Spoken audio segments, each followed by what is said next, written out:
nous racontons un fléau sur le terrain qui n'est pas du tout bon.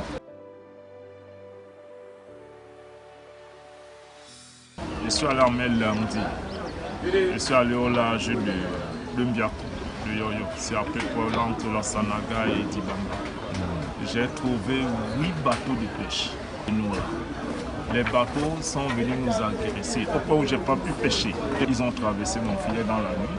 J'ai pu récupérer et je suis parti de la zone pour rentrer là où je ne vais pas me faire agresser par les bateaux. J'étais obligé de replier vers la Lokondi. Vous voyez une distance qui est partie d'ici jusqu'à la Sanaga. Ça fait pratiquement 7 heures de navigation. Donc on brûle pratiquement près de 40 litres d'essence comme ça. Les exportants chinois qui sont en mer. Parce que là, ils ne respectent pas leurs limites de pêche. Rien ne s'est amélioré. Franchement, ça va de mal en pire.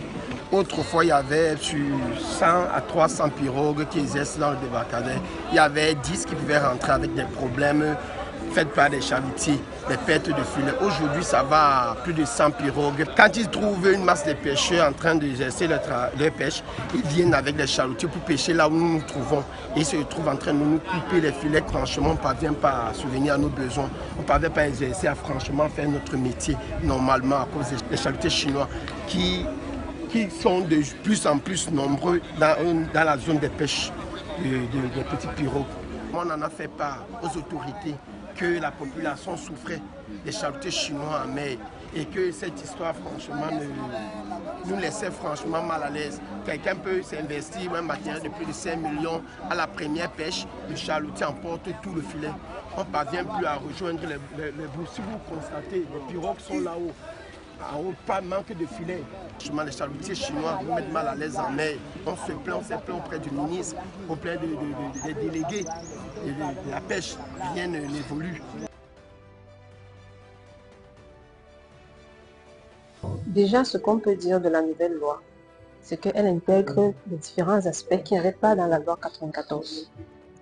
Il y a l'accord sur les mesures du ressort de l'État du port.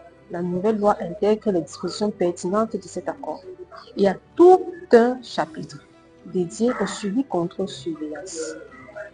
Et ce suivi contrôle-surveillance-là va encadrer maintenant le suivi des activités de pêche.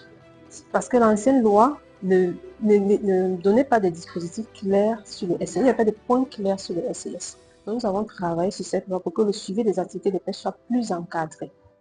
Et il y a des dispositions pénales qui ont été, augmentées.